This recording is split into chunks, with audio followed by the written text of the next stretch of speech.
Hello, everyone, and welcome to Women in Leadership Talk. Super excited to be here with you today, and we've got a wonderful guest.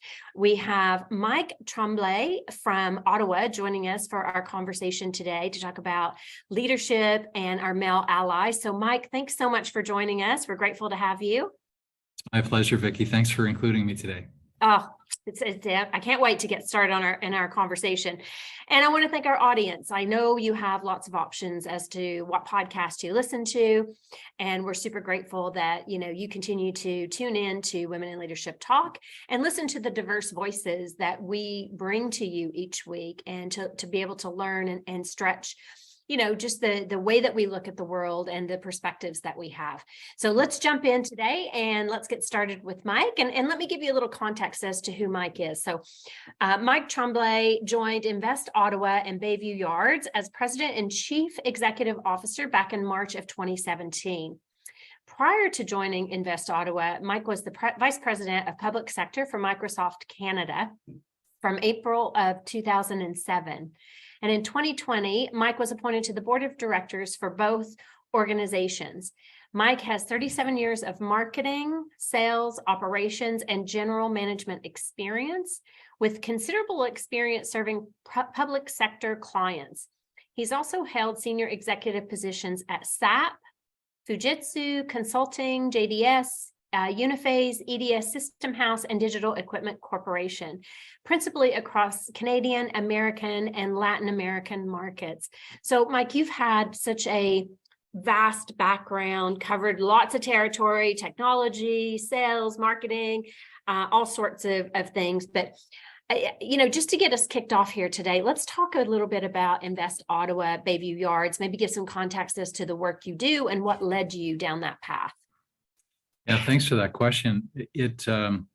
After so many years of working in the tech sector, I got to a point where I really did want to determine the best path in which to give back to the community that I grew up in. And this thing popped up. I wasn't really expecting it. And I suppose life goes that way, right? You have things that show up. And I started with, why would I do that? And then quickly flipped over to, why wouldn't I do that? It's something that could actually help shape the future of the city. And I'm so glad I did. I was very influenced at the start by some of the works by the World Economic Forum, specifically on the Fourth Industrial Revolution. And I knew that our city was very anchored in government and tech as being the two primary sectors in the city, but maybe not as focused on the future as they should be. So I decided to go after it, and it's been just a really a lot of fun, and we've delivered a lot of great programming, and I'm so proud of my team. Oh, that's awesome. That's awesome. And, I love, like you said, a few things there that certainly we can talk about today is how do we set up for the future, not just from, the types of businesses that we create, but even how we set our people up for the future.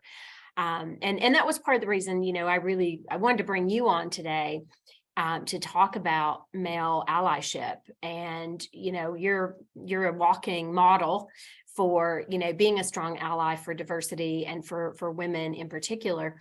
And maybe let's just talk about why is that important to you? Yeah, I mean, it's a real simple, I'll give you a really simple answer. If you want to unlock the full potential of an economy, leaving half of the economy out of the equation doesn't make any sense. It just doesn't work. It's the potential is by definition lost. You've just lost half the potential by ignoring a really important part of the market. So just from a pure business sense, it doesn't make sense. More broadly, I've got 2 daughters and a son. I want the environment that all 3 of them grow up in to be positive and supportive and open and limitless for all 3 of them. And so to me, it's not only the right business thing to do, it's just the right thing to do. So that's how I looked at it. I love that. I love that. And I would agree with you. But we have a very broad population that doesn't necessarily see it that way. And so maybe if you wouldn't mind, just share a little bit about, what you hear from your colleagues, and because you're covering, you're involved a lot with government, with tech. what do you hear as to why people aren't? Yeah, that kind of triggers a chain of thought for me from when I first joined the organization in 2017. Early on, the facility we have here, it's just a beautiful facility here at Bayview Yards. It's an old truck repair facility for the city, and it was renovated 8 years ago. However, when I first arrived, it was just opening up, and it was very male dominated. Like the accelerator space that we have, I'm not going to say it was like a locker room, but it was kind of like that. It wasn't exactly warm and welcoming. And so when I looked at that, and then I started getting feedback from the market around, there could be way more done within the Invest Ottawa sphere of acceleration activities and programming that we do for the economy, that we got to a point where we decided to make a shift in approach. We actually decided to form a working group, to spend time with women leaders in the community to figure out what the best few steps could be. We ultimately decided to create a subcommittee of our board that is dedicated to female founders and women-owned businesses. And I'm so glad that we did, because if you want to affect a change, you really do need to do that change right at the top of the organization. You need to report on it. You need to study it. You need to make sure that it's important enough that every time you got a board meeting, you've got to talk about it. And if it's not up there, all the good intentions in the world are not going to do too much for you. You're going to get stuck in it, and you may really have this great desire to make things happen, but you need that governance level shift in order to enact the change that you really want. I'm so glad we did it, because right now, while we're talking, it's the 1st of March, and we have already begun programming for International Women's Week, which is actually for us International Women's Month. It started off with an event yesterday where we had the Capital Angel Network, and they were talking about angel investment for women. And it was the way we kicked off International Women's Week for our programming. There'll probably be 30 or 40 events that happen through the month. And none of that would have gotten to the level that it's at were it not for having a governance change at the top, where we were deliberate, focused, thoughtful, and we went beyond intentions. Intentionality is great. Impact is way better. Yeah. Wow. That's really important. And I think a powerful message that, it does have to start at the top, and it is talking about it, right? Because what we talk about, what we measure, that's what gets done. That's how results happen. And so, when it's not lip service, it's not ticking a box, it's very much integrating it into how you're operating as a business. And so that leads me to thinking about leadership, right? And, I know you and I had, you participated in one of our events back in the fall. And I think there was some really great conversation around just thoughts on leadership and how we can lead authentically. But also, what are some of those differences, and differences not being bad, just differences in how men lead versus how women lead? Because I think we need both, right? It's a balance. Yeah, I think, it's a really important point. When I was at Microsoft, we had Mike Tremblay, who at the time was, I think he may still be doing this. He's the psychologist for the Seattle Seahawks. Okay. And he did all of these workshops for leadership teams for Microsoft around the world. And what the workshops did was drive the leaders to, in 30 words, describe their personal mission. And so I actually remember the words. It's, I believe in courtesy, loyalty, integrity, perseverance, and self-control. I'm a deliberate and focused servant leader, recognizing that I'm only one part of the mosaic, not the mosaic itself. I think that's 28 words. Now I cheated a little bit because I used the 5 tenets of Taekwondo, and I used some stuff that I learned in church, and I kind of slammed them together, but it resonated for me because it really is all around turning the traditional model upside down. Like, it really is around providing that service to people where they can do the best possible work. And so that was my own view of things, and it resonated with me, the words.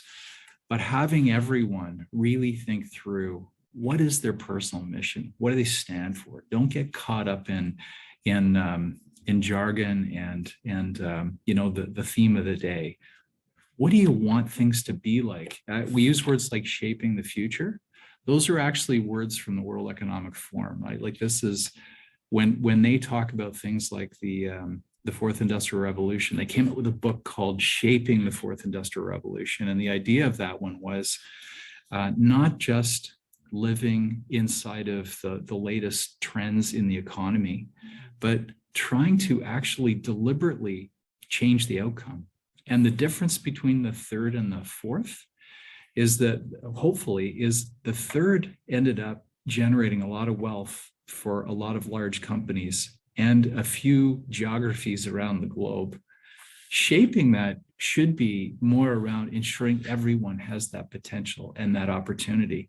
And so when I think about diversity, I think about the potential of shaping what the future could be and not just letting it happen. Yeah. We could just let it unfold and it'll be just like the last one. You're going to have a handful of people that are incredibly wealthy, and you're going to have a lot of people that are struggling to make every day happen. That shouldn't be the case. We could be way more deliberate and regimented in our views of how the world could be. We just have to we just have to lean in and do things about it, and it will unfold that way. So I feel pretty strongly about that. And when I think about opening up potential, I think about opening up and hearing from everyone so we understand what everyone needs, not just what my little slice of it looks like. Yeah. And I think that's really important. Yeah, I would agree with you 100% on that. I view myself as very much a transformational leader, because it's, how do we bring the best out of people, and very much focused on there is enough for all of us. It shouldn't be just, a very small percentage getting a lot, because there is a lot of resource available to us if we work with it consciously and proactively. And I really, what you've just shared there to me is such an important conversation that we should be having more often.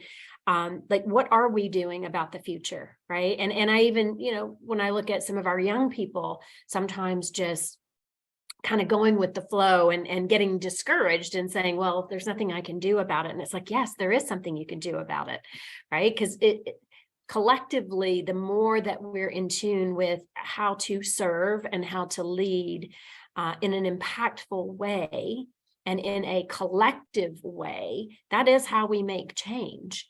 And I think something else you said there that I think is really important is hearing voices from a very diverse group, that's not just men and women, that's from, different religions, different cultures, because we only know our own reality, right? And so when we're able to open that space up and hear other people's realities, it does help us to make that change that we need. Yeah. Wow. Very powerful, Mike. So how do we clone you? How do we get more of you leading organizations? I know you have put a lot of passion and thought into the leadership team that you have that's working with you and surrounding you. Maybe just share a little bit about what some of the lessons are that you've learned, because the mission you're on is not necessarily an easy mission, which is what I hear often when I'm talking with leaders. They'll say, oh, there's no women available, or, oh, I can't find. And so it's, how can we bust some of those myths? Yeah, actually, great timing. We just went through a round of updating and refreshing our board. So you go through cycles with boards. And I do want to come back to an example of a learning that we picked up along the way. But on our board, as of last Thursday, we now have 7 women leaders that are leaders around our board table, and we have 8 men. And before that, it was 5 and 8, and so we've updated and refreshed, and it really works. Like we've had a very good diverse group around our table for the last 5 years. And the first year, it required a refresh again. It was not as well balanced, but it really helps. Like, it really helps to make sure the conversation is fulsome. Like, we're not missing an ingredient in there. I want to use an example on the economy side from the pandemic as a learning. There's a couple of them, but I'll focus on one.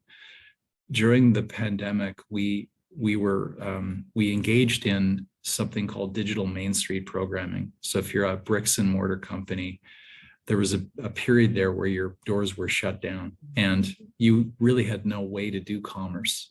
And so what we did is we delivered a program as part of an Ontario-wide program to help companies in Eastern Ontario, so it was Ottawa and the surrounding region, to be able to engage in the economy by extending their bricks and mortar offering to adding things like an e-commerce channel and being searchable, like search engine optimization work. So we hired 300 students for a period of time, 30 additional coaches and mentors, and we touched 1,700 of these businesses to try to open them up and get them engaged. But here's the thing. We did surveys, and 70% of the 1,700 companies self-identified as being from marginalized communities. I wouldn't have known that had we not done the program. Like, I would not have known it. The second example I'd have that gave us the exact same results is when the convoy hit Ottawa last year. So we tend to not use freedom and convoy in Ottawa in the same sentence, but I guess I just did. We had to deliver grant money to businesses that were in the red zone. So the zone that was pretty much shut down by the clogged downtown core during that 3-week period. And so we delivered $16 million to 1,400 businesses. We did a survey, same thing. Almost 70% of the owners of the businesses affected by the convoy were self-identified as being from marginalized communities. Wow. I wouldn't have known it. Like, it just, and it's not that I wasn't looking or was, in some way trying to avoid that information. But until you do and you get engaged, you don't fully understand and have the picture. And so we knew it was important to support those two initiatives during the pandemic, but I didn't realize how important until we actually went through and determined who was affected, who got the benefit of it. And now it's opened up a whole bunch of additional discussion with our leadership team on how we make sure we don't miss these important communities in the future. So again, if you're going to help build an economy, sustain an economy, and help develop an economy, you got to open up your eyes, ask more questions, and hear from more people in order to make sure that you're delivering everything that you can. And so there are some positive residual effects from the pandemic, and those are two examples that are really important for us as a company, and we carry that forward with us. That's beautiful. I as you were just saying that, I'm sitting here thinking, okay, so how do other companies, get involved and start to be more boots on the ground is the best way I know how to say it, right? And really understand what's happening in your community. Because the reality is most of us walk around with blinders on, right? And we don't, either we use time as an issue or we use resource as an issue, right? As to why we're not doing that. So that was a great example of how you better understood what was happening right around you in your community. How would leaders, what advice would you give them to make that possible, really, without, maybe they can't do a survey or maybe they can't, get that involved, but I know there's got to be little things that they can do to just even understand what's happening. Yeah, one that occurs to me just as you're asking the question is the government of Canada has rolled out something called the 50-30 challenge. And the idea of that is to have on leadership teams for companies, whether they're for-profit, non-profit, NGOs, whatever it is is to ensure you've got diversity, gender diversity around the board to 50%. That should be the goal. And at a minimum 30% diversity culturally, so that there's targets and people are engaged in it and they sign up for it. We signed up for it right away, and we already had a bit of a head start because we had ingrained it in one of our subcommittees. But I think any business in Canada should be able to sign up for the 50-30 challenge and just make it important. Sign up for it, get committed to it, report on it, talk about it. Those things are straightforward. The harder things to get into are actually being engaged in some of the programming that's happening around you. Like for the men that may or may not be watching this podcast, which is part of the issue. There are a few that watch. So I think part of it is being an ally can be really uncomfortable. Like it took me a while to really be comfortable to sit in subcommittee meetings for female founders and women-owned businesses. It took a while. I spent the first year really doing a lot of heavy listening because I had blind spots, and I learned just how big the blind spots were in that first year. And I gradually got into the conversation. Like it's not going to be comfortable up front, and maybe it shouldn't be up front. But if you stay engaged and if you stay involved, over time, you become comfortable and you get things happen like today's podcast where you're comfortable to have a conversation around it because you've taken the time to really think about it and to engage in it, be involved in it, and help to open up that opportunity. This isn't about slicing up the pie so that the slices are different sizes. This is about making either more pies or bigger pies so that there's more potential. And the moment that penny drops for people, then it sinks in that this is something that shouldn't be as difficult as it is. It's just a good thing to do. It's a good business thing to do, and it's the right thing to do. Exactly my opening comments. Yeah. No, I love that. I mean, so many things that you've shared today, like, it is uncomfortable, just as for women when we are sitting with mostly men, right? Like really getting your voice heard and being able to not become one of the boys, and keep that uniqueness and the differences that you bring to the table, like staying very true to that and authentic to that. And so, yes, that applies the other way as well. And helping to bring men in, especially our allies, bringing in to be part of the conversation.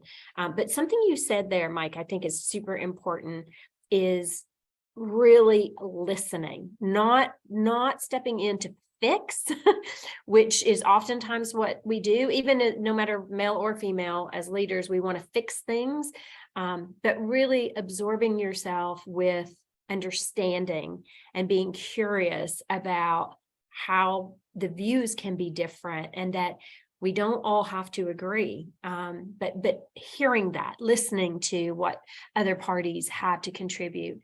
So I think that's a big message to take away for those that are listening, and that applies to everybody.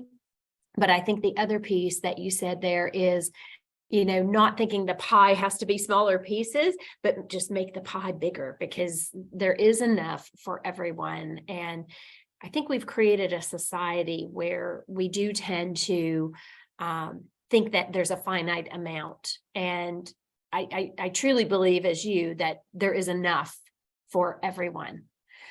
Wow. So some really great lessons. Thank you. Thank you for sharing that. I think, super important for our audience to hear.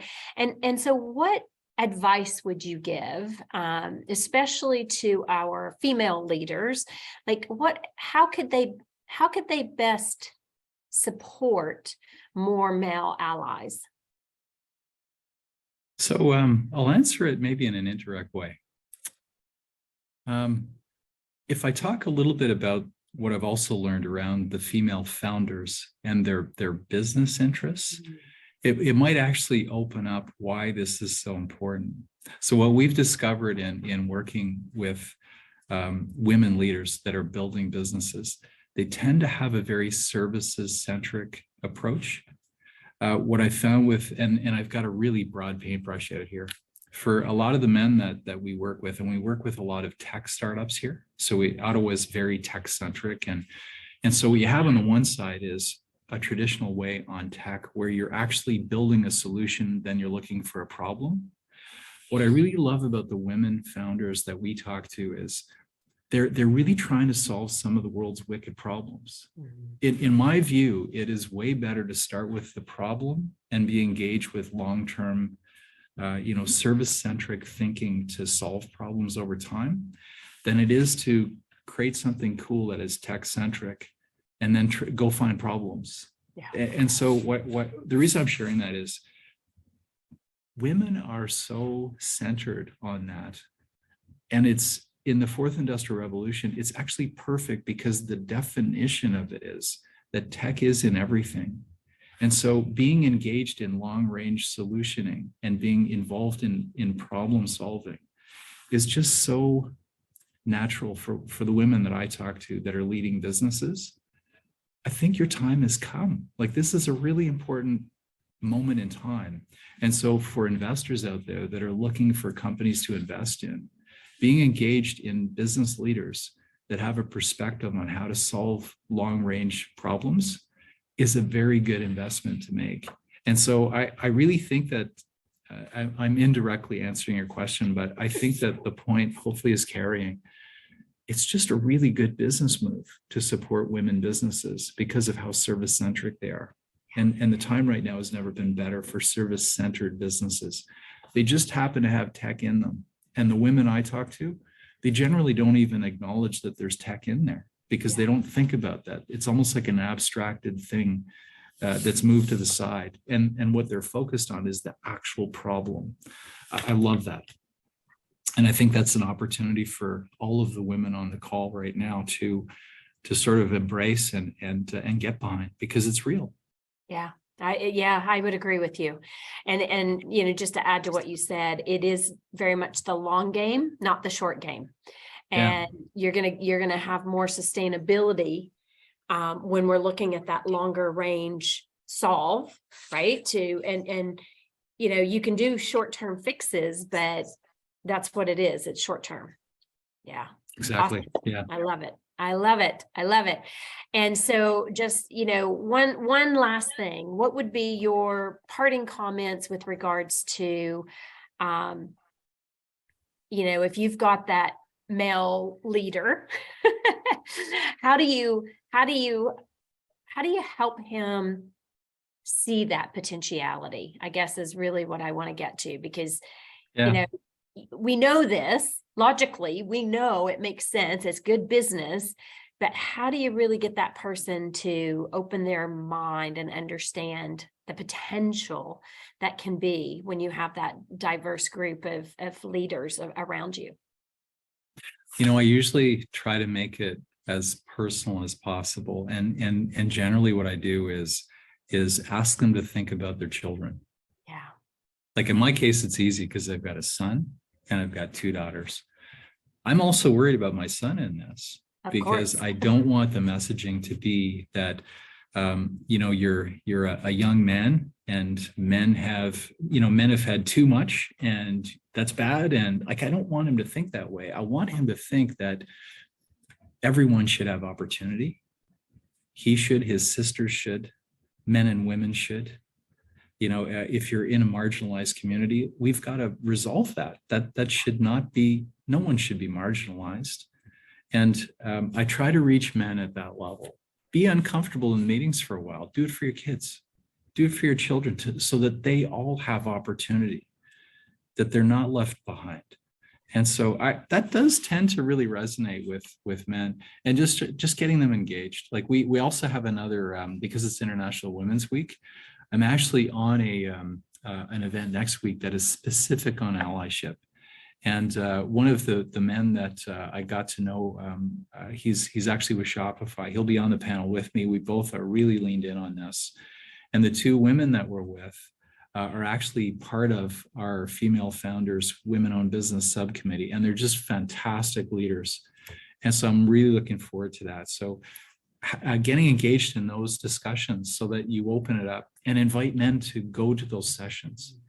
it's not good enough that women are in these sessions. It's great that we do them, but we need more men to actually listen, pay attention, understand why it's important, and think about your children. I love it. I love it. Yes. And so audience, I'm just going to reiterate that, right? If you've got a women's event, take your male ally with you, take your boss with you, get them engaged, get them hearing and participating in what's happening, because it does open your mind. It opens the perspective of seeing things one way. So love that, Mike. That's great. Thank you. Well, I'm cognizant of our time. So I want to just say thank you so much for sharing everything that you've shared today.